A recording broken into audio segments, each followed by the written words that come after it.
Guys welcome to my YouTube channel. तो आज हम लोग पढ़ेंगे माइक्रोब्स इन ह्यूमन वेलफेयर, जो कि फुली हमारा वन शॉट होने वाला है। हम एक ही वीडियो में पूरा का पूरा चैप्टर हम लोग कंप्लीट करेंगे। तो चलो स्टार्ट करते हैं। सुनो, मैक्रोस्कोपिक प्लांट और एनिमल के अलावा हमारे पास माइक्रोब्स एक मेजर कंपोनेंट है हमारे बायोलॉजिकल सिस्टम का, अर्थ के पास। ठीक है, यानी प्लांट्स एनिमल्स के अलावा हमारे पास कुछ माइक्रोब्स भी होते हैं जो कि मेजर कंपोनेंट बना रहे हैं बायोलॉजिकल सिस्टम का। इसके अलावा हम लोगों ने रीड कर रखा है, हमने ना लिविंग वर्ल्ड चैप्टर में देखा था कि हमारे पास लिविंग ऑर्गेनिज्म की डिफरेंट डाइवर्सिटी होती है, अलग अलग लाइफ फॉर्म्स है ना। अगर हम देखें कि माइक्रोब्स कहाँ कहाँ प्रेजेंट होते हैं, तो माइक्रोब्स हमें हर जगह पे मिल सकते हैं, लाइक सॉइल में, वाटर में, एयर, इनसाइड, यहाँ तक कि हमारी बॉडी के अंदर भी, किसी भी प्लांट के अंदर, किसी भी एनिमल के अंदर मिल सकते हैं। यहाँ तक कि ऐसी जगह जहाँ पे कोई इमेजिन भी नहीं कर सकता, जहाँ पे कोई दूसरी लाइफ फॉर्म एग्जिस्ट भी नहीं करती है ना, वहाँ पे भी रह सकते हैं। एग्जाम्पल आपके थर्मल वेंट्स हो गए, इतनी गर्मी वहाँ पे 100 डिग्री सेल्सियस टेम्परेचर, फिर भी वहाँ पे लोग रह रहे हैं। ठीक है, माइक्रोब्स रह रहे हैं। इसके अलावा हमारे पास स्नो के नीचे भी, है ना, मोटी मोटी परत के नीचे भी आपके पास मिल जाएंगे कौन, माइक्रोब्स मिल सकते हैं। इसके अलावा एसिडिक एनवायरनमेंट के अंदर भी हमें क्या मिलते हैं, माइक्रोब्स। अब माइक्रोब्स बेसिकली हमारे पास क्या हो सकते हैं, तो वो प्रोटोजोआ हो सकते हैं, bacteria, fungi, microscopic animals, plant, virus, viroids and also priors. ठीक है, तो अब देखते हैं माइक्रोब्स हमारे पास क्या क्या हो सकते हैं। तो माइक्रोब्स डाइवर्स होते हैं, like protozoa, bacteria, fungi, microscopic plant, animals, virus, viroids और कुछ प्रायर्स भी हमारे पास होते हैं जो कि प्रोटीनेशियस एक तरीके से इन्फेक्शन हमारे पास करते हैं। ठीक है, तो इस पोर्शन में हमने क्या देखा कि जो माइक्रोब्स होते हैं वो मेजर कंपोनेंट बना रहे हैं बायोलॉजिकल सिस्टम का। ठीक है, हमने देखा था लिविंग ऑर्गेनिज्म के काफ़ी ज़्यादा डाइवर्सिटी होती है, जो कि चैप्टर 1 था हमारे 11th क्लास का। इसके अलावा हमने बोला कि माइक्रोब्स कहाँ कहाँ होते हैं, तो माइक्रोब्स हमें हर जगह पे मिल सकते हैं, लाइक सॉइल में, वाटर में, एयर में, हमारी खुद की बॉडी में, यहाँ तक कि ऐसी जगह जहाँ पे कोई दूसरी लिविंग फॉर्म एग्जिस्ट भी नहीं करती है, बिल्कुल ठंडे इलाके में भी और गर्मी में भी रह सकते हैं, स्नो में भी मिल सकते हैं और गीजर में भी मिल सकते हैं। ठीक है, एसिडिक एनवायरनमेंट, बेसिक एनवायरनमेंट, कोई भी एनवायरनमेंट आप इनको दे दो। माइक्रोब्स क्या होते हैं, डाइवर्स होते हैं। ये प्रोटोजोआ हो सकते हैं, bacteria, fungi, microscopic animals, plant, virus, viroids और कुछ प्रायर्स भी अपने पास हो सकते हैं। ठीक है, अब अगर हम बोले कि माइक्रोब्स हमारे पास हम कैसे उनको ग्रो कर सकते हैं, तो माइक्रोब जैसे कि हो गए बैक्टीरिया और फंगस, ठीक है, इनको हम ग्रो करवा सकते हैं किसी भी कॉलोनी पे, यानी कि उनको आप एक मीडियम दे दो, वहाँ पे हमें माइक्रोब्स डिफरेंट कॉलोनीज़ में हमें यहाँ पे ग्रो होते दिख जाएंगे। बेसिकली हमें क्या करवाना है, इनका कल्चर करवाना पड़ेगा, तो मुझे माइक्रोब्स की क्या दिख जाएंगी, कॉलोनीज़ दिख जाएंगी, जिनको मैं नेकेड आई से भी मैं देख सकती हूँ। तो इसके लिए मुझे कल्चर्स करवाने पड़ेंगे इन माइक्रो ऑर्गेनिज्म को स्टडी करने के लिए। ठीक है, लाइक हमारे पास ये है, हमने 11th क्लास में देखा था, हमारे पास डिफरेंट शेप्स होती हैं बैक्टीरिया के। तो ये क्या है, एक रॉड शेप बैक्टीरिया है, तो ये बैसिलस है। नेक्स्ट था कोकस, बिल्कुल गोल गोल, ठीक है, जैसे कि नोज पे वो होती है नाक की लौंग, तो ये क्या है, कोकस, कोकाई एक तरीके से। फिर हमारे पास ये क्या है, एक तरीके से फ्लैजिला है, इसके पास है कैसा, रॉड शेप्ड है, लेकिन इसके पास क्या है, फ्लैजिला। अब अगर हम इसको देखें तो ये क्या है, rod shaped tobacco mosaic virus. ठीक है, ये हमारे पास क्या है, बैक्टीरियोफेज। तो अलग अलग टाइप्स के हमारे पास हो सकते हैं। हम इनको जब ग्रो करवा के देखते तो देखो कैसे दिखेगा। ये है कॉलोनी हमारे पास बैक्टीरिया की, ये पेट्री डिश में देखो हमें कैसी कैसी चीज़ें दिख रही हैं। और ये है फंगस की कॉलोनी, यहाँ पे हमने फंजाई को मैंने ग्रो करवाया बेसिकली। ठीक है, अब ठीक है, तो इन चैप्टर 7 हम लोगों ने क्या देखा था कि माइक्रोब्स काफ़ी ज़्यादा लार्ज नंबर में डिजीज़ कॉज करते हैं ह्यूमन बींग्स के अंदर, इंक्लूडिंग एनिमल्स एंड प्लांट्स के अंदर भी। ठीक है, तो हमने क्या देखा कि भाई माइक्रोब्स हार्मफुल ही होते हैं, हमने एक इमेज बना ली, बट ऐसा नहीं है, क्योंकि माइक्रोब्स यूज़फुल भी होते हैं हमारे लिए काफ़ी अलग अलग वे में, लाइक कंट्रीब्यूशन कर रहे हैं लोग हमारे ह्यूमन वेलफेयर में। तो हम ये अब आगे जानेंगे। तो माइक्रोब्स को हम घर में यूज़ कर रहे हैं, इंडस्ट्रीज़ में यूज़ कर रहे हैं, सीवेज ट्रीटमेंट प्लांट में यूज़ कर रहे हैं, है ना, as a bio fertiliser, bio control agents की तरह हम लोग इनको यूज़ कर रहे हैं। तो हम एक एक करके वो सारी चीज़ें पढ़ने वाले हैं। तो माइक्रोब्स को हम हाउस होल्ड प्रोडक्ट में कैसे यूज़ करें, तो सुनो, सबसे पहले बेसिकली हम क्या बनवाते हैं, दही। दही कैसे बनती है, production of curd from milk is known as, एक तरीके से दही बनना। तो यानी कि हम कैसे बनवाते हैं दही, तो सुनो, हमारे पास एक एसिड होता है जिसे कहते हैं लैक्टोबैसिलस, एक बैक्टीरिया है जिसका पूरा नेम क्या है, लैक्टिक एसिड बैक्टीरिया। ये क्या करता है, ये मिल्क के अंदर ग्रो करेगा, ठीक है, और ग्रो करेगा तो क्या करेगा, मिल्क को कन्वर्ट कर देगा दही में, कर्ड में चेंज कर देगा। ठीक है, क्यों, क्योंकि जो लैक्टिक एसिड बैसिलस है ना, उसने कुछ ना कुछ एसिड रिलीज़ किया, उस एसिड ने क्या किया, मिल्क को कोएगुलेट कर दिया। अब जैसे ही कोएगुलेट किया उसके बाद वो क्या करेगा, उसको पार्शियली डाइजेस्ट कर देगा, पार्शली डाइजेस्ट कर देगा किसको, जो मिल्क के अंदर जो प्रोटीन हमारे पास था। तो इस तरीके से हमारे पास दही बनती है। हमने क्या देखा, हमारी जो मम्मियाँ होती है वो बर्तनों में क्या रखेंगे, पहले मिल्क रखती हैं, उसको पहले थोड़ा वार्म कर लेंगे, है ना, थोड़ा एक सूटेबल टेम्परेचर देंगे, फिर उसमें ऊपर से लेके आते हैं सहेजा, हमने सुना होगा, यानी इनोकुलम लेके आएंगे स्टार्टर, जो कि इसके अंदर जो ऐड हो जाएगा और फिर जाके हमारे पास क्या बन जाएगी, दही बन जाएगी। तो बेसिकली वही है, यानी फर्स्ट हमने लैक्टोबैसिलस के थ्रू, एक बैक्टीरिया के थ्रू, जो कि क्या है, एक माइक्रोब है, उसके थ्रू मैंने क्या बनवा दी, दही बनवा दी। तो देखो, lab grow in milk and converted it into curd, ठीक है। ग्रोथ के टाइम पे क्या होता है, लैक्टिक एसिड बैसिलस एक एसिड प्रोड्यूस करेगा जो कोएगुलेट होता है, फिर मिल्क प्रोटीन को डाइजेस्ट कर देता है, वो भी पार्शली। ये चीज़ याद रखोगे। तो यानी कि थोड़ी सी हमें दही ऐड करनी पड़ेगी एज ए स्टार्टर या फिर इनोकुलम, जिसके अंदर millions of lactic acid bacteria होंगे। फिर जब आप उसको सूटेबल टेम्परेचर दोगे दूध को, तो वो अपने आप उसको कन्वर्ट कर देगा कर्ड के अंदर, राइट। इसके अलावा हम लोगों ने सुना भी है कि भाई दही खानी चाहिए, बहुत अच्छी होती है। क्यों? क्योंकि इसके अंदर न्यूट्रिशन क्वालिटी है, ये विटामिन B12 का अच्छा सोर्स है। इसके अलावा हमारे पेट के अंदर जितनी भी जो बीमारियां हैं ना, उसको भी आराम से चेक कर लेते हैं, ठीक है, दही वगैरह। अब सुनो, नेक्स्ट हमारा जो फूड होता है, बेसिकली हम लोग डोसा इडली वगैरह जो खाते हैं, उसके अंदर जो आटे की जो लोई होती है, राइट, जो डो है हमारे पास, जिसको हम यूज़ कर रहे हैं डोसा बनाने के लिए, इडली बनाने के लिए, वो कैसे बन रहे हैं, तो उसमें हम करवा रहे हैं फर्मेंटेशन थ्रू द बैक्टीरिया। अब हमारे पास क्या होता है, देखो डोसा देखा होगा, वो काफ़ी पफ्ड अप रहता है, पफ्ड अप मतलब फूला फूला रहता है। ऐसा क्यों? क्योंकि इसके अंदर कौन सी गैस भरी हुई है, CO2 गैस। तो याद रखना, पफ्ड अप अपीयरेंस दिखती है डो की, क्यों? क्योंकि CO2 गैस उसके अंदर फिल है, राइट। इसके अलावा हमने देखा है हमारे पास एक तरीके से ब्रेड बनवाने, ब्रेड कैसे बनवाएं, तो ब्रेड की बनवाने के लिए भी एक डो होता है हमारे पास, उसको कैसे करवाते हैं, बेकर्स ईस्ट। अब तुम्हें पता है ब्रेड कहाँ मिलते हैं, बेकरी में। तो यहाँ पे कौन सा ईस्ट यूज़ करेंगे हम, बेकर्स ईस्ट। इसका नाम याद रखोगे आप, सैक्रोमाइसिस सेरेविसिए, राइट। इसके अलावा हमारे पास कुछ ड्रिंक्स होती हैं, कुछ जो कि हम यूज़ कर रहे होते हैं ऑल ओवर इंडिया। लाइक एक टॉडी है, टॉडी को हम यूज़ कर रहे हैं साउदर्न इंडिया में, वहाँ के लोग यूज़ करते हैं, उसको हमने फर्मेंटेशन से ही बनवाया है, ठीक है। जो पाम ट्री होता है ना, palm tree, basically palm tree का क्या करवा दिया आपने, एक तरीके से उसका सैप निकाल दिया और फिर आपने एक ड्रिंक बनवा दी जिसको हम बोलते हैं टॉडी, और फिर उसमें क्या करवा दिया, फर्मेंटेशन। तो नंबर 1 हमने यहाँ पे क्या देखा, लैक्टिक एसिड बैसिलस से क्या बनी, दही। दूसरा हमने यहाँ पे क्या देखा, डोसा इडली। इसके अलावा बीच में क्या देखा, हमारे पास ब्रेड बना, फिर देखा टॉडी। तो ये चीज़ याद रखोगे, सब में क्या हुआ, फर्मेंटेशन हुई है, ठीक है। फर्मेंटेशन को इसके अलावा हम कहाँ कहाँ यूज़ कर सकते हैं, माइक्रोब्स को यूज़ करेंगे, फिश को फर्मेंट करने के लिए, सोयाबीन, बैम्बू शूट से खाना वाना बनवाने के लिए, ठीक है। इसके बाद हम सबकी फेवरेट आती है चीज़। अब चीज़ का एक ओल्डेस्ट फूड आइटम है जिसको हम यूज़ कर रहे हैं काफ़ी टाइम से, ठीक है। तो डिफरेंट वैरायटीज़ होती है हमारे पास, है ना। अब उनका टेक्सचर अलग होता है, फ्लेवर अलग होता है, टेस्ट अलग होता है, सबका डिफरेंट होता है, राइट। अब उसके अंदर हमारे पास होल्स मिलते हैं, चीज़ के अंदर होता है ना, जैसे ये जो चीज़ है उसके बीच में क्या प्रेजेंट है, होल्स होता है, जैसे टॉम एंड जेरी में दिखाते हैं, ठीक है। तो उसके पास क्या है, स्विस चीज़, लार्ज होल्स जो हैं वो क्यों हैं, क्योंकि एक तरीके से CO2 गैस निकली है, और कौन सा चीज़ है उसका, उस चीज़ का नाम क्या है, स्विस चीज़, आप लोग याद रखोगे। तो उसको किसने बनवाया, प्रोपियोनिबैक्टीरियम शर्मानी, राइट। तो याद रखोगे, यहाँ पे हमने चीज़ के बारे में बात की। एक और चीज़ होती है जो कि होती है रॉकफोर्ट चीज़, इसको हम बनवाते हैं with the help of fungi, ये भी हमें एक तरीके का अलग फ्लेवर देती है। तो एक बार देखो मैंने क्या समझाया, मैंने आपको यहाँ पे बोला कि हमें दूध से दही बनवानी है with the help of lab. फिर डोसा इडली हमने यहाँ पे बनवाई with the help of bacteria, जिससे हमने क्या करवाया, फर्मेंटेशन करवाया, और उसमें CO2 की गैस दिखी, क्यों? क्योंकि पफ्ड अपीयरेंस CO2 ही दे पा रही थी। फिर हमने क्या देखा कि ब्रेड बन रहा है हमारे पास with the help of baker's yeast, जिसका नाम है सैक्रोमाइसिस सेरेविसिए।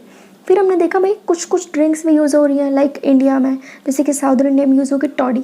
ये कैसे बनवाई, आपने फर्मेंटेशन करवा लिया, पाम ट्री का जो वो था ना सैप, उससे बनवा दिया, ठीक है। फिर माइक्रोब्स को हम यूज़ कर रहे हैं फिशेस को फर्मेंट करने के लिए, सोयाबीन बनाने के लिए, बैम्बू शूट से खाना वगैरह बनाने के लिए, ठीक है।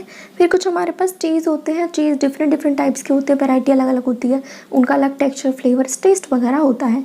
नंबर 1 है स्विस चीज़, जिसके अंदर क्या है, होल्स प्रेजेंट है, क्यों? क्योंकि वहाँ पे क्या प्रेजेंट है, CO2 गैस प्रेजेंट है, ठीक है। किसने बनवाई है, प्रोपियोनिबैक्टीरियम शर्मानी। एक लास्ट में एक चीज़ होती है रॉकफोर्ट चीज़, जिससे हम क्या करवाते हैं, एक अलग तरीके का फ्लेवर मिलेगा, और ये बेसिकली में फंगस से बनवाई है। आगे बढ़ते हैं, माइक्रोब्स को हम इंडस्ट्रियल प्रोडक्ट में यूज़ करेंगे, यानी कि इंडस्ट्री लेवल पे जाके हम इसको माइक्रोब को यूज़ करने वाले हैं। अभी तक तुम घरों में यूज़ कर रहे थे, हम उसको आगे जाके एक बड़े लेवल पे यूज़ करने वाले हैं। तो सुनो, यहाँ देखिए इंडस्ट्रीज़ के अंदर भी माइक्रोब्स को यूज़ कर रहे हैं ताकि हम डिफरेंट प्रोडक्ट्स बनवा सकें, इंक्लूडिंग बेवरेजेस, ठीक है, एंटीबायोटिक, इन सबको हम यूज़ कर रहे हैं, है ना। बेवरेजेस हो गए हमारे, दारू वगैरह, ड्रिंक्स वगैरह हो गई, एंटीबायोटिक्स हमारी क्या हो गई, दवाइयाँ हो गई। तो इसका आप सुनो, अब हमें बड़े लेवल पर बनवानी है कि हमें बड़े बड़े वेसल्स चाहिए, घर वाले तो बर्तनों से काम चलेगा नहीं। तो माइक्रोब्स को ग्रो करने के लिए हमें लार्ज वेसल्स की ज़रूरत पड़ती है, जिसे कहते हैं फर्मेंटर्स। तो ये देखो, ये होते हैं हमारे फर्मेंटर्स, राइट। अब सुनो, हम देखते हैं बेवरेजेस। अब ये जो हमारे पास जो ड्रिंक्स बनी है वो आखिरकार किसके थ्रू बनी, तो फर्मेंटेशन के थ्रू बनी। तो सुनो, सबसे पहले हम यहाँ पे ईस्ट को यूज़ करेंगे। ईस्ट को हम इमेमोरियल टाइम से यूज़ कर रहे हैं ये सब बनवाने के लिए, like wine, beer, whisky, brandy, rum, right. अब हमने वहाँ पे पीछे यूज़ किया था ब्रांड बनवाने के लिए सैक्रोमाइसिस सेरेविसिया, वहाँ क्या था, ये बेकर्स ईस्ट, क्या था, बेकर्स ईस्ट। लेकिन यहाँ पे भी हम इसी को यूज़ करेंगे, लेकिन नाम चेंज कर देंगे, ब्रीवर्स ईस्ट। हम कहते हैं ना ब्रूइंग इंडस्ट्री, तो यहाँ पे यूज़ करेंगे ब्रीवर्स ईस्ट, ठीक है। बस नेम चेंज हो गया है, ईस्ट हम सेम ही यूज़ कर रहे हैं, राइट। अब हम कैसे करवाते हैं, तो आपने क्या करोगे, सड़े गले जो सीरियल्स वगैरह हो गए, तुम्हारे फ्रूट जूसेस वगैरह हो गए, उनके अंदर आप लोग फर्मेंटेशन करवाओगे और एंड प्रोडक्ट क्या मिलेगा, इथेनॉल। हमारे पास जो बेवरेजेस होती है ना, जो फर्मेंटेशन है, वो बेसिकली हमारे पास डिफरेंट तरीके की हो सकती हैं, ठीक है। जो ड्रिंक्स बनेंगे हमारे पास, कुछ डिस्टिलेशन से हो सकते, कुछ विदाउट डिस्टिलेशन।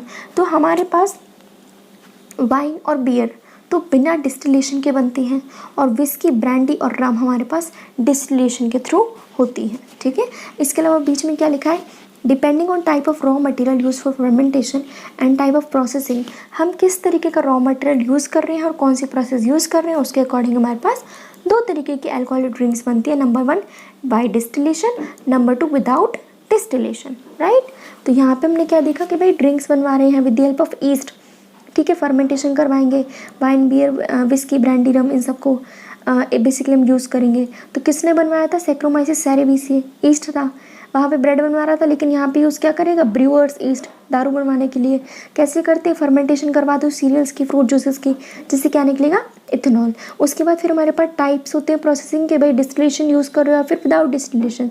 तो अगर हमने बिना के डिस्टिलेशन के तो कुछ बनाया है, तो नंबर 1 वाइन और बियर। अगर डिस्टिलेशन कर दिए तो विस्की, ब्रांडी, रम, ठीक है। अब है एंटीबायोटिक्स। एंटीबायोटिक्स बेसिकली क्या है, हमारे पास दवाइयाँ होती हैं। अब जो इसकी जो डिस्कवरी थी वो बाई चांस हुई थी। तो सुनो, हमारे पास क्या है, एंटीबायोटिक्स की जो डिस्कवरी हुई थी बाय माइक्रो, वो काफ़ी सिग्निफिकेंट डिस्कवरी थी, बहुत इंपॉर्टेंट हुई हमारे लिए, ठीक है, बहुत हेल्प की इसने 20वीं सेंचुरी में। इसका काफ़ी कंट्रीब्यूशन हुआ हमारे ह्यूमन वेलफेयर सोसाइटी में। अब इसका मतलब क्या होता है, एंटी मतलब अगेंस्ट, बायोटिक मतलब लाइफ, यानी बायो मतलब लाइफ। तो सुनो, अगेंस्ट लाइफ किसके अगेंस्ट हम यूज़ कर रहे हैं, जो मेरे को बीमारी करने आया है, यानी डिजीज़ कॉजिंग ऑर्गेनिज्म। अगर मैं ह्यूमन की बात करूँ तो वो प्रो लाइफ, हमारे लिए कोई बुरी चीज़ नहीं है वो, ठीक है।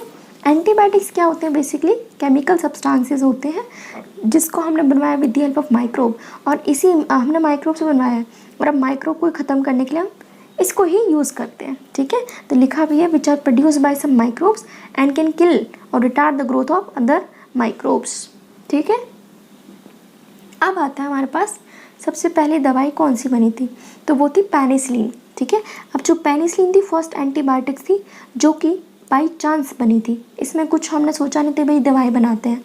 तो हमारे साइंटिस्ट थे अलेक्जेंडर फ्लेमिंग, जो कि काम कर रहे थे एक बैक्टीरिया पे, ठीक है, अपनी उस पर रखते थे वो प्लेट पे, क्या नाम था उसका, स्टेफ्लोकोकाई बैक्टीरिया। अब उन्होंने क्या देखा, एक दिन वो अपने बर्तन धोने भूल गए, अपनी जो डिश थी ना उसको धोना भूल गए, कल्चर प्लेट थी। तो वो क्या करेंगे, वहाँ पे उन्होंने क्या देखा नेक्स्ट डे, कि यहाँ पे बेसिकली एक मोल्ड ग्रो हो गई है। क्या ग्रो हो गई है, एक मोल्ड, ठीक है। और यहाँ पहले से कौन प्रेजेंट था, स्टेफ्लोकोकाई बैक्टीरिया। तो उन्होंने देखा कि जहाँ जहाँ पे मोल्ड ग्रो हुई है वहाँ पे बैक्टीरिया की ग्रोथ हुई ही नहीं है। इसका मतलब आगे इन्होंने नहीं बताया, बट यहाँ पे हमने क्या देखा कि उस मोल्ड ने कुछ ना कुछ केमिकल रिलीज़ किया, जिस केमिकल ने क्या किया, बैक्टीरिया की ग्रोथ को रोक दिया। तो बेसिकली यहाँ पे क्या हो रहा है, हम किसी चीज़ को रुकवा रहे हैं, किसी की बीमारी को आगे हम रुकवाने में हेल्प कर सकते हैं। तो ये आगे जाके यहाँ पे हमें पता चला कि भाई पेनिसिलिन तो काफ़ी इंपॉर्टेंट है। तो सुनो, once observed a mould growing in one of his unwashed culture plate. उन्होंने क्या देखा कि भाई मोल्ड ग्रो हो गई है, जो कि उन्होंने एक कल्चर प्लेट धोई नहीं थी, जहाँ पे वो बैक्टीरिया आगे ग्रो नहीं कर पाया। फिर उन्होंने बोला कि भाई ये तो कुछ केमिकल निकाला इस मोल्ड ने, जिसकी वजह से क्या हुआ, उसकी ग्रोथ नहीं हो पाई। उसको नाम दिया पेनिसिलिन। इसका पूरे मोल्ड का नाम क्या बोलोगे, इसका जो साइंटिफिक नेम है पेनिसिलियम नोटाटम। ठीक है, अब इसका जो पूरा पोटेंशियल था ना इस दवाई का, वो इतने ढंग से नहीं बता पाया अलेक्जेंडर फ्लेमिंग, है ना। फिर उसके बाद हमारे पास साइंटिस्ट आए अर्नस्ट चेन और हॉवर्ड फ्लोरे। चेन और फ्लोरे इन दोनों ने हमें बताया कि भाई पेनिसिलिन तो बहुत काम की चीज़ है। फिर उन्होंने क्या किया, उसको यूज़ करवाया अमेरिकन सोल्जर्स को ट्रीट करने के लिए at the time of world war 2। ठीक है, तो फ्लेमिंग, चेन, फ्लोरे इन तीनों को क्या मिला, नोबेल पुरस्कार 1945 के अंदर। ठीक है, तो क्या था हमारे पास, एंटीबायोटिक्स क्या होते हैं, जो कि बेसिकली क्या है, एंटी हमारे जो डिजीज कॉजिंग ऑर्गेनिज्म उसके अगेंस्ट काम करेगा। ठीक है, कैसे बना, एक साइंटिस्ट थे हमारे पास अलेक्जेंडर फ्लेमिंग, जो कि काम कर रहे थे एक बैक्टीरिया के ऊपर। अब एक दिन वो अपने बर्तन धोने भूल गए, तो उन्होंने क्या देखा, एक मोल्ड ग्रो हो गई है उस प्लेट पे, और जहाँ पे जो मोल्ड ग्रो हुई है वहाँ पे कोई भी स्टेफ्लोकोकाई ग्रो नहीं हो पाया। उसको बाद में नाम दिया गया पेनिसिलिन, जिसका further name Penicillium notatum scientific name बोला। फिर इनका जो पूरा पोटेंशियल था पता नहीं चला था दवाई का। फिर हमारे पास चेन, फ्लोरे आए, जिसकी वजह से उन्होंने बताया कि भाई ये दवाई है, ये बैक्टीरिया की ग्रोथ रोक सकती है, तो क्यों ना हम इसे वर्ल्ड वॉर 2 में यूज़ करें, ताकि हम अमेरिकन सोल्जर्स को ट्रीट कर सकें। इसके लिए इन तीनों को नोबेल प्राइज़ भी मिला 1945 के अंदर। ठीक है, अब सुनो, पेनिसिलिन के बाद हमारे पास काफ़ी तरीके के एंटीबायोटिक्स हम लोगों ने बनवाई with the help of microbe. ठीक है, जैसे कि हमारे पास ना प्लेग के लिए वूपिंग कफ, डिप्थेरिया, लेप्रोसी, इन सब की दवाई हम लोगों ने निकलवा ली थी with the help of microbe, जिसकी वजह से मिलियंस ऑफ पीपल्स अपनी जान खो रहे थे। ठीक है, तो आज हम लोग ना इमेजिन भी नहीं कर सकते वर्ल्ड बिना एंटीबायोटिक्स के, कुछ है ही नहीं, है ना। अब देखो, हम देख रहे हैं chemical, enzyme and other bio active molecule. अब देखो, हमने ना जो माइक्रोब है उनको यूज़ कर लिया, घरों में भी यूज़ कर लिया। ठीक है, आपने कहाँ कहाँ यूज़ कर लिया, बेवरेजेस बनवा ली। ठीक है, बीमार पड़ गए दारू पी के, फिर क्या बनवा ली, एंटीबायोटिक बनवा ली। अब यूज़ करते हैं कुछ केमिकल्स बनवाना, कुछ एंजाइम्स बनाना, कुछ बायो एक्टिव मॉलिक्यूल्स, राइट। तो सुनो, माइक्रोब्स को हमने कमर्शियल भी यूज़ कर लिया, इंडस्ट्री लेवल पर भी जाके यूज़ कर लिया। और हम कुछ केमिकल्स बनवाएंगे लाइक ऑर्गेनिक एसिड, एल्कोहल बनवा लिया, एंजाइम्स बनाएंगे। ठीक है, तो ऑर्गेनिक एसिड और एंजाइम्स हम अभी नेक्स्ट वाले पैराग्राफ में देखेंगे। तो सबसे पहले आता है ऑर्गेनिक एसिड। अब हमने एक नाम सुना है सिट्रिक एसिड। अब सिट्रिक एसिड को हम बनवा सकते हैं एक फंगस के थ्रू, जिसका नाम है एस्परजिलस नाइगर। ठीक है, एक सुना है हमने एसिटिक एसिड। अब एसिटिक एसिड को हम बनवा सकते हैं विद द हेल्प ऑफ एसिडोबैक्टर एसिटाइन। इसके नाम में क्या आ रहा है, बैक्टर, यानी कि क्या है, बैक्टीरिया। ठीक है, फिर एक होता है हमारे पास ब्यूट्रिक एसिड। अब देखो, ये हम बैक्टीरिया के थ्रू बनवा सकते हैं, जो कि क्लोस्ट्रीडियम ब्यूटाइलिकम, इसके नाम में भी क्या आ रहा है, butyric acid. Last lactic acid, अभी आप लोग पढ़ के आए हो, दैट इज लैक्टोबैसिलस। तो हमारे पास क्या क्या हो गए, सिट्रिक एसिड किसने बनवाया, CA भाई साहब करके याद रखोगे, एस्परजिलस नाइगर। ठीक है, एसिडोबैक्टर में कुछ याद करने का है नहीं, क्योंकि वो बैक्टीरिया से समझ आ रहा है भाई, एसिटिक एसिड बना रहा है with the help of bacteria. Clostridium butylicum जो कि बना रहा है ब्यूट्रिक एसिड, और लैक्टोबैसिलस तो हम लोगों को याद ही है। ठीक है, अब बात करते हैं कुछ एंजाइम्स की। तो अभी हमने देखा जो ईस्ट था, जो कि सैक्रोमाइसिस सर्विस था, वो यूज़ कर रहे थे हम उसको इथेनॉल बनवाने के लिए। ठीक है, हमने दारू और बनवा ली। अब माइक्रोब्स को हम यूज़ करेंगे ताकि हम एंजाइम्स वगैरह बनवा सकें। तो नंबर 1 आता है लाइपेज। अब लाइपेज को हम यूज़ करते हैं एज अ डिटर्जेंट। ठीक है, इस एंजाइम को यूज़ करेंगे ताकि जो हमारे जो कपड़ों पे जितने भी जो दाग है वो सारे हट जाए। तो यानी कि रिमूविंग ऑयल स्टेन्स आराम से हेल्प करेगा उन सबको हटाने के लिए। ठीक है, दूसरा हम लोगों ने देखा होगा, जैसे कि ट्रॉपिकाना का जो जूस आता है मार्केट से, वो काफ़ी क्लियर होता है। ऐसा क्यों, जबकि हम जो घर पे बनाते हैं, जो मम्मियाँ घर पे बनाएंगी जूस, उसमें काफ़ी ना बीच में कुछ चीज़ें प्रेजेंट होती हैं। ऐसा क्यों, क्योंकि जो मार्केट का जो बेसिकली जो फ्रूट होगा, उसके अंदर प्रोटीएज और पैक्टीनेज डाले हुए हैं, जो कि क्या करते हैं, फर्दर डाइजेशन कर देते हैं प्रोटीन वगैरह का, जिसकी वजह से हमें काफ़ी वो क्लियर दिखते हैं। तो देखो, you must have notice that bottle fruit juice bought from market are clear as compare to made at home, है ना। हम लोगों ने नोटिस किया है कि जो हम बाहर मार्केट से जो जूस खरीदते हैं वो काफ़ी क्लियर दिखता है एज कम्पेयर टू होम। ऐसा क्यों, क्योंकि बॉटल जूसेस के अंदर यूज़ होता है पैक्टीनेज का और प्रोटीएज का, राइट। तो नंबर 1 यहाँ क्या होगा, लाइपेज। अब आता है नेक्स्ट स्ट्रेप्टोकाइनेज। ठीक है, तो स्ट्रेप्टोकाइनेज बेसिकली कहाँ से बना है, एक बैक्टीरिया जिसका नाम है स्ट्रेप्टोकोकस। तो स्ट्रेप्टोकाइनेज, स्ट्रेप्टोकोकस, इसको हम यूज़ करते हैं एज अ क्लॉट बस्टर। ठीक है, जैसे कोई पेशेंट है, उसको हार्ट अटैक आ गया है, तो क्लॉट बस्टर की तरह हम यूज़ करेंगे ताकि सारे के सारे क्लॉट्स वहाँ से रिमूव हो सके। ठीक है, इसका आप याद रखोगे। तो एंजाइम्स कौन कौन से हो गए, नंबर 1 लाइपेज। ठीक है। नंबर 2 वही पैक्टिनियस प्रोटीज जो मैंने समझाया। फिर है स्ट्रेप्टोकाइनेज, राइट। अब देखते हैं कुछ हमारे पास बायोएक्टिव मॉलिक्यूल। तो नंबर 1 है साइक्लोस्पोरिन ए। अब ये क्या करता है, बेसिकली हमारे पास इम्यूनो सप्रेसिव एजेंट है। देखो इसका समझाती हूँ। मान लो आपके पास एक पेशेंट है, ठीक है, उसके क्या हो गया, बेसिकली लंग्स ख़राब हो गया। अब उसको कोई डोनर तो मिल नहीं रहा, या दूसरे से किसी से भी अननोन पर्सन से लंग्स ले रहा है जो कि इसके टिश्यू से भी मैच नहीं हुआ। तो अब इसकी बॉडी में क्या प्रेजेंट है, इम्यूनिटी। अब इम्यूनिटी बता देगी भाई, टी सेल्स बी सेल्स बता देंगे कि कौन मेरा कौन अपना है। तो क्या होगा उस टाइम पे बेटा, हम लोगों को डॉक्टर्स देते हैं इम्यूनो सप्रेसिव एजेंट, जो कि क्या करेंगे, एक तरीके से हमारी इम्यूनिटी को सप्रेस कर देते हैं, ठीक है। किसने बनाया इसे, ट्राइकोडर्मा पॉलीस्पोरम ने। नंबर 1 कौन हुआ, साइक्लोस्पोरिन ए। नंबर 2 है स्टार्टिन। अब स्टार्टिन का मतलब है रोक देना, यानी कि एक तरीके से बैलेंस कर देना। तो स्टार्टिन क्या करता है, जब ब्लड के अंदर जो कोलेस्ट्रॉल ब्लड कोलेस्ट्रॉल लेवल है ना, उसको बैलेंस कर देगा। अगर ज़्यादा बढ़ा हुआ तो उसको लोअर कर देता है, यानी कि ब्लड कोलेस्ट्रॉल लोअरिंग एजेंट है हमारे पास, ठीक है। कहाँ से हमने इसको निकाला, मोनोस्कस परप्यूरियस। इसके अलावा हमारे पास ये क्या करता है, जो एंजाइम जो कोलेस्ट्रॉल को बढ़वा रहा था उसको इनहिबिट करा देता है, उसकी बोलती बंद कर देता है कि भाई तू बनाई मत। नेक्स्ट है माइक्रोब्स को हम यूज़ करेंगे अब सीवेज ट्रीटमेंट प्लांट के अंदर। यानी कि देखो हम खुद ही एक तरीके से शहरों में रह रहे हैं, हमारे आसपास कितनी ज़्यादा गंदगी है ना। तो हम ये सारा का सारा एक तरीके से हम वाटर बॉडीज़ में एकदम तो डिस्पोज नहीं कर सकते, है ना। तो हमें कुछ ना कुछ सोचना पड़ेगा जिससे कि प्रॉब्लम ना हो, पॉल्यूशन ज़्यादा ना हो। तो सुनो, हम लोग जानते हैं लार्ज क्वांटिटी में वेस्ट वाटर जनरेट होता है हर दिन, ठीक है। उसमें मेजर कॉम्पोनेंट है हम लोगों का ह्यूमन एक्सक्रीटा वेस्ट, ठीक है। तो म्यूनिसिपल वेस्ट वाटर को कहते हैं सीवेज। इसके अंदर काफ़ी ज़्यादा ऑर्गेनिक मैटर और माइक्रोब्स मिलते हैं। अब ये देखो ख़राब चीज़ें हैं तो बेसिकली पैथोजेनिक होंगे, बीमारी कॉज करेंगे। तो अब तुम खुद बताओ, क्या इतना वेस्ट वाटर क्या आप लोग चाहोगे कि भाई किसी भी नदी में डाल दिया जाए, नहीं ना। तो हम क्या करेंगे, this can not be discharge into natural water bodies like river and stream directly, ठीक है। हम समझ सकते हैं ऐसा क्यों, क्योंकि वो काफ़ी पॉल्यूशन कॉज करेगा, राइट। तो इसीलिए हमें सीवेज की ज़रूरत पड़ी, सीवेज ट्रीटमेंट प्लांट की, जो कि क्या करेगा, सीवेज को ट्रीट करेगा, यानी कि उसको लेस पॉल्यूटिंग बनाएगा ताकि पॉल्यूशन ज़्यादा ना बढ़े, ठीक है। तो अब ट्रीटमेंट कैसे करवाएंगे हम, तो हमारे पास 2 ट्रीटमेंट होते हैं, प्राइमरी ट्रीटमेंट और होगा एक सेकेंडरी ट्रीटमेंट। करवाता कौन है, माइक्रोब्स। कौन से, हेटेरोट्रॉफिक माइक्रोब्स, ठीक है। तो सुनो, प्राइमरी ट्रीटमेंट बेसिकली क्या है, इसमें बेटा जी हमारे पास फिजिकल रिमूवल होगा पार्टिकल्स का, ठीक है। यानी कि इसमें 2 स्टेप्स होंगे। एक नंबर 1 फिल्ट्रेशन। फिल्ट्रेशन आप देखो, ये हमारे मोटी मोटी चीज़ें पड़ी है इस पानी के ऊपर, तो वो आराम से हम उस पानी को फिल्टर करेंगे तो वो मोटी मोटी चीज़ें हमारे पास आ जाएंगी, फिल्ट्रेशन हो गया। नेक्स्ट है सेडिमेंटेशन। सेडिमेंटेशन बेसिकली क्या हो गया, जैसे ये आपके पास एक बकेट है, ठीक है। अब ऊपर क्या है, पानी है, नीचे क्या आ गया, मिट्टी वगैरह आ गई। तो अब क्या करेंगे हम इसको, सेडिमेंटेशन, यानी सेडिमेंट में जम गया ना, तो बाद में हम इसको डिस्पोज कर सकते हैं, इसको अलग कर सकते हैं। तो सुनो, this treatment involve physical removal of particles, ठीक है। Number 1 filtration, number 2 sedimentation. सबसे पहले हम क्या करेंगे, फ्लोटिंग डैब्रिज, जो कूड़ा कचरा जो एक तरीके से फ्लोट कर रहा है पानी के ऊपर, उसको हम फिल्ट्रेशन से रिमूव आउट कर देंगे। फिर जो ग्रिट है, यानी कि जो सॉइल है, थोड़े थोड़े जो पत्थर वगैरह है ना, कंकड़ वगैरह, वो हम सेडिमेंटेशन के थ्रू अलग कर सकते हैं।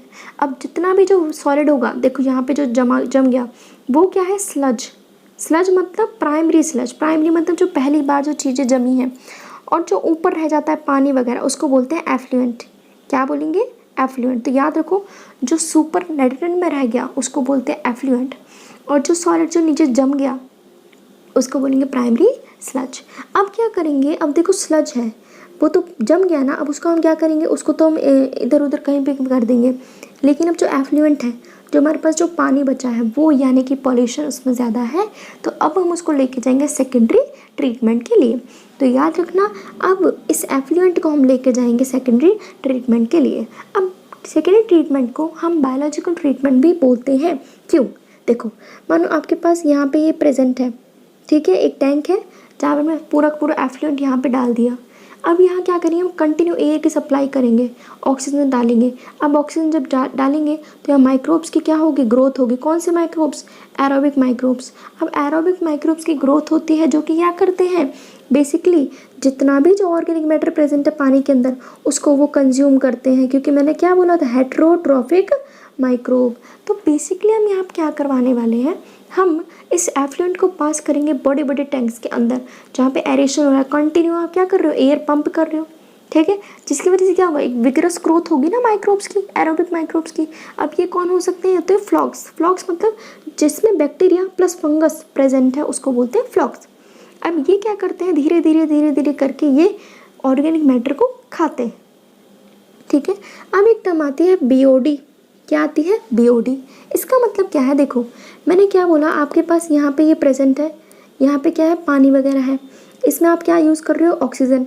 अब इसके अंदर कौन एक तरीके से यहाँ पे माइक्रोब्स यहाँ पे प्रेजेंट है, ठीक है। अब ये माइक्रोब्स ऑक्सीजन यूज़ करेंगे, क्या खा रहे हैं ये लोग, एक तरीके से जितना भी जो ऑर्गेनिक मैटर उसको ये लोग कंज्यूम कर रहे हैं। अब बीओडी क्या होता है, ये 1 लीटर पानी में कितनी ऑक्सीजन को यूज़ कर रहे हैं और कितना ऑर्गेनिक मैटर कंज्यूम कर रहे हैं 1 लीटर पानी के अंदर, उसी को हम क्या बोलते हैं, बीओडी। सुनो पहले समझाती हूँ, कितनी अमाउंट ऑफ ऑक्सीजन हम लोगों ने यूज़ की जिससे कि 1 लीटर पानी के अंदर जो ऑर्गेनिक मैटर है उसको बैक्टीरिया ने कंज्यूम कर लिया, इसी को हम बोलेंगे बीओडी। सुनो अब समझाती हूँ कैसे। अगर आपके पास बीओडी, देखो अगर बीओडी कम आई, इसका मतलब क्या है, आपके पास जो खाना था ना बेसिकली जो माइक्रोब का है ना, यहाँ एरोबिक माइक्रोब थे, पानी वगैरह जो भी यहाँ प्रेजेंट है, तो एरोबिक माइक्रोब क्या कर रहे थे, उसको फीड कर रहे थे। लेकिन आपके पास अब क्या हुआ, ऑक्सीजन की सप्लाई कम आने लगी, ऑक्सीजन की सप्लाई यानी कम आने लगी, इसका मतलब अपने पास अंदर ऑर्गेनिक मैटर ज़्यादा नहीं बचा। और अगर बीओडी की वैल्यू बहुत ज़्यादा आई है, इसका मतलब अंदर ऑर्गेनिक मैटर ज़्यादा प्रेजेंट है। क्यों, क्योंकि वो बहुत डिमांड कर रहे हैं ऑक्सीजन की। तो याद रखोगे, क्योंकि माइक्रोब्स बेसिकली क्या है, एरोबिक हैं, वो जितनी ऑक्सीजन की डिमांड करेंगे समझ जाओ उतनी ही ज़्यादा वहाँ पे पॉल्यूशन प्रेजेंट है। और जितने कम अब डिमांड करते जाएंगे धीरे धीरे धीरे क्या होगा, बीओडी की वैल्यू कम हो जाएगी। फिर उससे क्या होगा, हम समझ जाएंगे भाई पानी अब थोड़ा कम पॉल्यूट हो रहा है, राइट। तो सुनो, while growing these microbe consume the major part of organic matter. जैसे जैसे ग्रो करते हैं जो भी फ्लॉक्स वगैरह है माइक्रोब्स, ये कंज्यूम करेंगे ऑर्गेनिक मैटर को, ठीक है। इससे क्या होगा, धीरे धीरे करके बीओडी की वैल्यू कम हो जाएगी। बीओडी का मतलब कितनी ऑक्सीजन की ज़रूरत हमें पड़ी जिससे हम 1 लीटर पानी के अंदर जितना ऑर्गेनिक मैटर है उसको बैक्टीरिया ने कितने टाइम में खाया, इसी को बेसिकली हम बोलेंगे बीओडी, राइट। तो हम सीवेज को तब तक ट्रीट कराएंगे जब तक कि बीओडी की वैल्यू कम ना हो जाए, यानी जब तक हम उसको ऑक्सीजन की सप्लाई देंगे जब तक कि ऑक्सीजन की सप्लाई की डिमांड कम ना हो जाए, ठीक है। तो बीओडी से हम क्या पता करते हैं कि भाई कितनी ऑक्सीजन की रिक्वायरमेंट है माइक्रो ऑर्गेनिज्म को जिससे वो ऑर्गेनिक मैटर को खा रहे हैं, ठीक है। तो जितनी बीओडी की वैल्यू ज़्यादा आएगी, इतना मतलब पानी उतना ही पॉल्यूटिंग है, और जितनी बीओडी की वैल्यू कम उतना ही पानी कम पॉल्यूट है, ठीक है। तो once the BOD of sewage waste water is reduce, जैसे ही आपकी बीओडी की वैल्यू कम आ जाएगी तो अब जो ये जो पानी बचा ना एफ्लुएंट, अब इसको हम सेटलिंग टैंक के अंदर पास कर देंगे। सेटलिंग टैंक मतलब जहाँ पे अभी जो एफ्लुएंट के अंदर जितना भी जो होगा माइक्रोब वगैरह, माइक्रोब तो अलग हो गए, और जितना भी तुम्हारा जो वेस्ट बचा वो सारा कहाँ आ जाएगा, सेटलिंग टैंक के अंदर। और जो बैक्टीरियल फ्लॉक्स बचे, क्योंकि देखो वो एक्टिव हैं बेसिकली, वो क्या है, एरोबिक है, तो बैक्टीरियल फ्लॉक्स कहाँ जम गए, सेडिमेंट के यहाँ पे, और जो एफ्लुएंट था उसको कहाँ पास कर दिया, सेटलिंग टैंक के अंदर। तो बचा क्या अपने पास, बैक्टीरियल फ्लॉक्स। अब ये क्या है, एक्टिव, तो इनको बोलते हैं एक्टिवेटेड स्लज। देखो पहले क्या बना था, प्राइमरी स्लज क्या था, जब आपने फिल्ट्रेशन कर दी, फिर जो सेडिमेंटेशन जो नीचे बचा उसको वो आपने बोला था प्राइमरी स्लज, राइट। अब इसमें क्या हुआ, सेकेंडरी वाले में यहाँ पे जो एफ्लुएंट था उसको पास कर दिया नेक्स्ट सेटलिंग टैंक के अंदर, और जो नीचे जो बैक्टीरियल फ्लॉक्स बचे, जो स्लज बचा, उसको बोलते हैं एक्टिवेटेड स्लज, ठीक है। क्योंकि हम इसको वापस से पंप कर सकते हैं किसी भी एरेशन टैंक के अंदर एज अ इनोक्यूलम।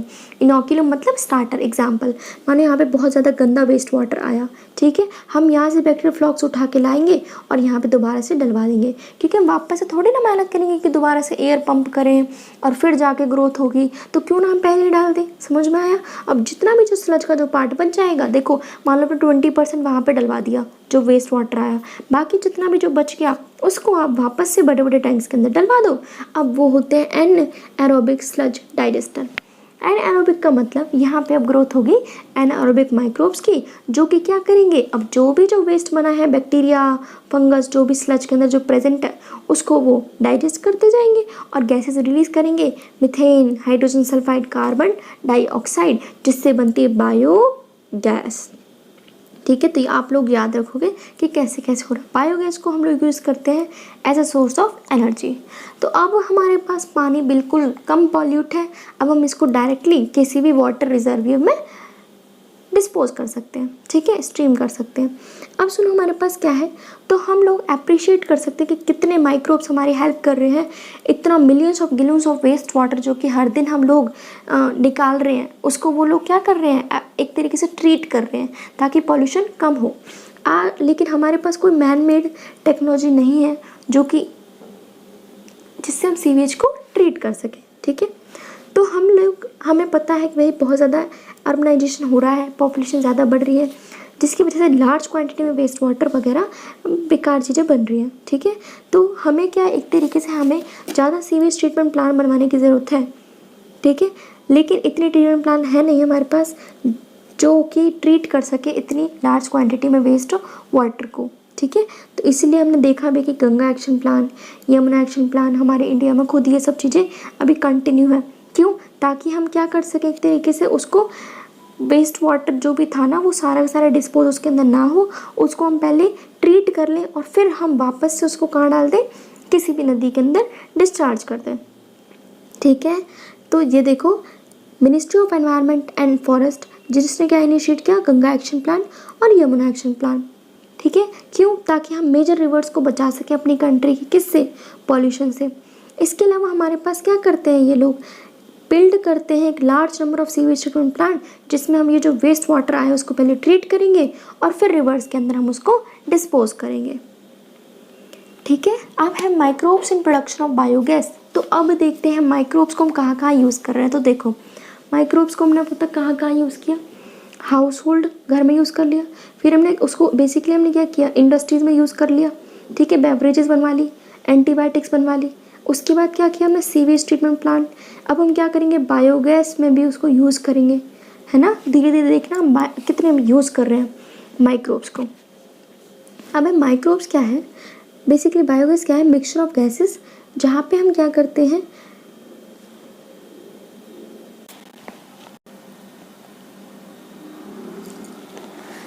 स्टार्ट करते हैं microbes in production of biogas. Biogas क्या होता है, गैसेस का मिक्सचर होता है, ठीक है। इसमें ज़्यादातर डोमिनेट कौन होता है, मीथेन, क्योंकि ज़्यादा रिलीज होगी मीथेन। बाकी हाइड्रोजन सल्फाइड भी होती है, कार्बन डाइऑक्साइड भी होती है, लेकिन उसकी थोड़ी क्वांटिटी कम होती है। ये कब बनी, जब अभी माइक्रोबियल एक्टिविटी हुई हमारे सीवेज ट्रीटमेंट प्लांट के अंदर, ठीक है। ये इसको हम यूज़ करेंगे एज अ फ्यूल। अब माइक्रोब्स डिफरेंट टाइप्स के गैसेस एंड प्रोडक्ट्स बनाते हैं, डिपेंड करेगा वो किस तरीके का उनके अंदर मेटाबॉलिज्म या फिर ग्रोथ हो रही है, ठीक है। जिस भी तरीके के वो गैस रिलीज़ करेंगे वो डिपेंड करेगा उन्होंने किस तरीके का ऑर्गेनिक सबस्ट्रेट यूटिलाइज़ किया, यानी किस तरीके का उन्होंने ऑर्गेनिक मैटर कंज्यूम किया है, ठीक है। जैसे अभी हमने देखा डो चीज़ के अंदर क्या हो रहा था, हमारे पास CO2 गैस रिलीज़ हो रही थी, ठीक है। तो इसी तरीके से हमारे पास कई सारे बैक्टीरिया होते हैं जो कि एनारोबिकली ग्रो करेंगे सेलुलोज मटेरियल पे, ठीक है, जो कि रिलीज़ करते हैं हमारे पास मीथेन के साथ CO2 और हाइड्रोजन। इनको बोलते हैं मिथेनोजन्स, ठीक है। मिथेनोजन्स बेसिकली बैक्टीरिया का कॉमन नेम क्या होगा, मिथेनोबैक्टीरियम। ये बैक्टीरिया कॉमनली हमें कहाँ मिलते हैं, सीवेज ट्रीटमेंट प्लांट के अंदर, अभी हमने देखा। इसके अलावा हमारे पास र्यूमन यानी कि जो कैटल्स होते हैं ना, गाय भैंस वगैरह, उनके अंदर भी मिलता है, उनके पेट के अंदर। क्यों, क्योंकि वो क्या खाते हैं, वो तो घास फूस ही खाते हैं, तो उसको डाइजेस्ट करने के लिए किसकी ज़रूरत पड़ेगी, हमें इन बैक्टीरिया की ज़रूरत पड़ेगी, ठीक है। तो ये बैक्टीरिया क्या करते हैं, ब्रेक डाउन कर देंगे सेलुलोज का, जिससे कि हमारे न्यूट्रिशन मिल पाएगा हमारे कैटल को, ठीक है। तो एक्सक्रीटा जो हमारे पास जो आया कैटल का, जिसे हम कहते हैं गोबर, उसके अंदर ये बैक्टीरिया पाए जाते हैं, इसीलिए हम इसके थ्रू हम जनरेशन करवाएंगे बायोगैस का। तो इसी से क्या बनेगी, गोबर गैस बनेगी, राइट। तो बायोगैस प्लांट बेसिकली क्या है, एक 10 से 15 फीट का एक गड्ढा कर लो, ठीक है, कंक्रीट का बनाना है। फिर आप क्या करोगे, देखो ये डायग्राम से समझा देती हूँ पूरा मैं आपको। ये देखो आपने यहाँ पे कर लिया एक तरीके से कंक्रीट टैंक बनवा लिया 10 to 15 डीप, ठीक है। अब यहाँ पे आपको दो एक तरीके से पासेस करवाना है। यहाँ पे एक डंग वाटर, यहाँ पे आप गोबर में मिक्स करोगे पानी, ठीक है। तो यहाँ पे आप ये स्लरी एक बना दोगे, एक पेस्ट बना दोगे, राइट। एक पानी और उसका मिक्सचर बन जाएगा गोबर का, राइट। अब यहाँ क्या है, इधर एक तरीके से यहाँ बनवा स्लज। अब बेसिकली क्या होगा, हमारे पास जैसे जैसे यहाँ पे जो गैसेस रिलीज होंगी, बनती जाएंगी, इसके ऊपर एक ढक्कन लगा रखा है आपने, जो कि है फ्लोटिंग डेब्रिस। फ्लोटिंग क्यों बोला, क्योंकि इसको हमने पूरा एक तरीके से बंद नहीं किया, इसको हमने थोड़ा सा लूज छोड़ा है, ताकि जो गैस जब बनेगी तो ये धीरे धीरे करके ऊपर उठने लगे। अब जब ये ऊपर उठेगा तो ये जो ये गैस रिलीज होगी, इसको हम एक आउटलेट के थ्रू हम आसपास के घरों में क्रॉस करवा देंगे। समझ में आ गया, यही हमारे पास होता है बायोगैस प्लांट। तो जो भी अब जो वेस्ट बनेगा, मान लो अब यहाँ कुछ नहीं बचा, गैस सारी रिलीज़ हो गई, तो अब हम इसको स्लज के अंदर डलवा देंगे और फिर उसको हम फेंक देंगे। यहाँ से एक तरीके से इनपुट, यहाँ से आउटपुट, जितना भी जो वेस्ट है उसको बाहर निकाल दोगे, ठीक है। तो देखो हमारे पास क्या है, बायोगैस प्लांट के अंदर कॉन्क्रीट टैंक बनवाओ 10 से 15 फीट डीप का, जिसके अंदर बायोवेस्ट को कलेक्ट करो, एक स्लरी बन जाएगी डंग की, ठीक है। उसके ऊपर एक फ्लोटिंग कवर को प्लेस कर दो, जो कि यानी कीप्स ऑन राइजिंग, धीरे धीरे उठता रहेगा, जैसे जैसे वहाँ पे माइक्रोब्स कुछ ना कुछ एक्टिविटी करेंगे, जिसकी वजह से गैस बनती जाएगी। अब बायोगैस प्लांट क्या करते हैं, उसके पास एक आउटलेट है, ये रही हमारे पास आउटलेट, जो कि कनेक्ट करेगी हमारे आसपास के घरों को, ठीक है। अब जितना भी जो स्पेंड स्लरी होगी, जो वेस्ट होगा, उसको हम आसपास के स्लज के अंदर डलवा देंगे, ठीक है। अब इसको हम यूज़ कर सकते हैं एज अ फर्टिलाइज़र। तो ऐसा नहीं है इसको हमने बिल्कुल वेस्ट ही माना, नहीं, इसको हम फर्टिलाइज़र की तरह भी यूज़ कर सकते हैं खेतों में, ठीक है। तो हम सब जानते हैं जो कैटल डंग है, गाय भैंस वगैरह कहाँ मिलते हैं, गांव के एरिया में मिलते हैं। तो ज़्यादातर बायोगैस प्लांट भी हमें रूरल एरियाज़ में ही मिलने वाले हैं। इसको हम यूज़ करते हैं एज अ कुकिंग और लाइटनिंग के लिए, ठीक है। अब ये जो टेक्नोलॉजी है हमारे पास बायोगैस प्रोडक्शन की, ये इंडिया में आई थी क्योंकि बहुत लोगों ने कोशिश की थी, जैसे कि IARI, Indian agriculture research institute, और Khadi and village industries of commission, ठीक है। अब आगे बढ़ते हैं, माइक्रोब्स को हम बायो कंट्रोल एजेंट्स की तरह भी यूज़ कर रहे हैं। मतलब सुनो, bio control refers to use of biological method for controlling pest and disease. इसका मतलब क्या है, हम यहाँ पे ना किसी के कोई डेथ वगैरह नहीं करेंगे, किसी को मारेंगे नहीं, कोई केमिकल्स वगैरह हम यहाँ पे यूज़ नहीं करने वाले, हम बस बायोलॉजिकल मेथड्स यूज़ करेंगे, लिविंग ऑर्गेनिज्म को यूज़ करने वाले हैं, जिससे कि प्लांट की कोई बीमारी है उसको भी हम रोक सकें, और उस प्लांट को जो कोई खाने वाला है उसको भी हम रोक सकें। यानी कि प्लांट की बीमारी को भी ख़त्म करेंगे और जो पेस्ट है उसको भी वहीं पे हम ख़त्म करेंगे, ठीक है। तो ये किसके थ्रू होगा, बायोलॉजिकल मेथड, यानी बायो कंट्रोल। हमारे पास कुछ ना कुछ माइक्रोब्स प्रेजेंट होंगे। तो सुनो, अब हमारे पास जो मॉडर्न सोसाइटी है, वहाँ पे हम ज़्यादातर यूज़ कर रहे हैं केमिकल्स का, ठीक है। लाइक इंसेक्ट्स बढ़ गए तो इंसेक्टिसाइड डाल देते हैं, पेस्ट बढ़ गया तो पेस्टिसाइड डाल देते हैं। अब ये केमिकल्स काफ़ी टॉक्सिक होते हैं, हमारे लिए हार्मफुल है, ह्यूमन बींग्स के लिए, यहाँ तक कि एनिमल्स के लिए भी, ठीक है। हमारी मिट्टियों को भी ख़राब कर रहे हैं, पूरे में एक तरीके से पॉल्यूशन क्रिएट कर रहे हैं ना, सॉइल में, ग्राउंड वाटर में, फ्रूट्स, वेजिटेबल, क्रॉप, प्लांट, सब के अंदर पॉल्यूशन हो रहा है, राइट। हमारी सॉइल और ज़्यादा पॉल्यूट होती है जब हम उस पर यूज़ करते हैं वीडिसाइड का, ताकि हम सारे वीड्स को रिमूव कर सकें। तो हम अब क्या करेंगे, biological control of paste and disease, कुछ ना कुछ मेथड्स यूज़ करेंगे, जिससे हम इन सब चीज़ों को ख़त्म कर सकें और हमें यूज़ भी ना करने पड़े केमिकल्स वगैरह, ठीक है। तो हमारे एग्रीकल्चर में क्या होता है ना, हम सोच रहे हैं भाई, ऑर्गेनिक फार्मर सोच रहे हैं क्यों ना मैं इस नेचुरल प्रोडक्शन का यूज़ करूँ। मतलब मानो आपके पास एक प्रे है, प्रे मतलब चारा, जो कि आपके खेतों को नुकसान पहुंचा रहा है, तो क्यों ना आप उसको ख़त्म करने के लिए उसका एक लेके आ जाओ ना शिकारी। अब वो शिकारी है, इसको खा लेगा। अब आप जब प्रेडेटर को लेके आ जाओगे तो प्रे क्या करेगा, समझ में आया। तो हम यूज़ करेंगे नेचुरल प्रोडक्शन का रादर देन केमिकल्स। तो एक ऑर्गेनिक फार्मर की एक सोच क्या होती है कि भाई बायोडाइवर्सिटी हमारी अच्छी रहे, ठीक है। ऑर्गेनिक फार्मर क्या चाहेगा कि एक ऐसा सिस्टम बने जिसमें हम उस पेस्ट को, जो बीमारी कर रहा है, बीमारी मतलब जो परेशानी कर रहा है हमारे खेतों में, वो उसको पूरी तरीके से ना हटाएं, उसको एक तरीके से मैनेज करें, एक लेवल पे उसको चेक करते रहें, बैलेंस बनाए रखें। ऐसा नहीं कि हम सबको ही ख़त्म कर दें, जैसे कि लिविंग और वाइब्रेंट इकोसिस्टम बना रहे। तो पहले के टाइम पे जो कन्वेंशनल फार्मिंग प्रैक्टिस थी ना, उसमें हम ज़्यादा यूज़ करते थे केमिकल मेथड का, जिससे क्या होता, मानो ये खेत है, अब आपको ना यहाँ पे सिर्फ यही वाला आपको परेशान कर रहा था, लेकिन आपने क्या डाल दिया, केमिकल फर्टिलाइज़र वगैरह डाल दिए। अब इससे क्या होगा, ये वाले पूरे के पूरे यहाँ पे जितने भी यूज़फुल या फिर जितने भी जो हार्मफुल थे वो सब खत्म हो जाएंगे। तो इसमें क्या हो रहा था ना, हम यूज़फुल और जो हमें जो बीमारी एक तरीके से हम जो हमारे लिए जो हार्मफुल थे उसको भी हम लोगों ने ख़त्म कर दिया। तो हमें एक हॉलिस्टिक अप्रोच हमें अपनानी चाहिए। तो ऑर्गेनिक फार्मर क्या सोचता है कि हमें इरेडिकेशन क्रिएचर का पूरी तरीके से नहीं करना, एक बैलेंस बनाना है। क्योंकि अगर हमने पूरा इरेडिकेशन कर दिया, इरेडिकेशन मतलब पूरा ही वो जीव वहाँ से हटा दिया, तो जो उस पर प्रेडेट करता था, जो उसका शिकारी था, उसको भी परेशानी होगी, और जो इंसेक्ट उस पर डिपेंड रहते थे अपने खाने के लिए, उसको भी परेशानी होगी। तो इसीलिए हम बायो कंट्रोल मेजर यूज़ करेंगे, जिससे कि हम क्या कर रहे हैं, हम डिपेंड ना रहे टॉक्सिक केमिकल्स पे या फिर किसी भी पेस्टिसाइड पे। तो इसके लिए हमें पहले क्या करना पड़ेगा, हमें प्रेडेटर के बारे में पूरी जानकारी होनी ज़रूरी है कि उसकी लाइफ साइकिल कैसी है, कि किस तरीके का फीडिंग पैटर्न है, कहाँ पे वो हमें मिलता है, किस तरीके का हैबिटेट है उसका। ठीक है, तो अब ये हमारे पास एग्जांपल। तो सुनो, नंबर 1 है हमारे पास beetles with red and black marking, जिसे हम कहते हैं लेडी बर्ड। अब इसका काम क्या है, हमारे पास एफिड्स को खा जाएगी है। तो देख रहे हो आप, एफिड्स को ख़त्म करने के लिए आप क्या लेके आ गए, उसका शिकारी कौन है, लेडी बर्ड। ठीक है, अब ड्रैगन फ्लाई, फ्लाई मतलब मॉस्किटो, अब ड्रैगन फ्लाई को ले आओ, वो सारे मॉस्किटो को ख़त्म कर देगी। इसके अलावा हमारे पास एक होता है बीटी। तो सुनो, एक होता है बेटा हमारे पास कैटरपिलर, बटरफ्लाई कैटरपिलर, जो कि हमारे पेड़ों को बहुत नुकसान पहुंचाता है। ठीक है, अब मानो यहाँ पे ये बैठा हुआ है, ठीक है, हम यहाँ क्या करेंगे, एक केमिकल डलवाएंगे, यानी कि एक तरीके से बीटी, क्या बोलेंगे, बीटी। अब बीटी को कैसे डलवाते हैं, वो हमें मिलता है ड्राई शैशे की फॉर्म में। ठीक है, ड्राइड स्पोर्ट्स की फॉर्म में मिलेगा। उसको पहले पानी में मिक्स कर दो। ठीक है, मिक्स करने के बाद उस पेड़ पे स्प्रे कर दो। अब जैसे ही आप स्प्रे करोगे तो उस पर क्या जम गया, एक तरीके से एक लेयर आ गई पूरी की पूरी उस बीटी की। अब जैसे ही वो कैटरपिलर उसको ईट करने आएगा उस प्लांट को, तो जो भी जो केमिकल था वो सारे उसके गट के अंदर ट्रांसफ़र हो गया। जैसे ही उसके गट के अंदर जाएगा तो वो पूरा का पूरा मर जाएगा। समझ में आया। तो इससे क्या किया, हमने सिर्फ उसी को मारा जिसको हम चाहते थे, हमने यहाँ पे सबको ख़त्म नहीं किया। तो इसमें क्या होता है, हम बटरफ्लाई कैटरपिलर को कंट्रोल कर सकते हैं किसके थ्रू, एक बैक्टीरिया जो कि बैसिलस थुराइजेंसिस, ठीक है, जिसे हम बीटी बोलते हैं। तो ये हमें ड्राई स्पोर की फॉर्म में मिलते हैं।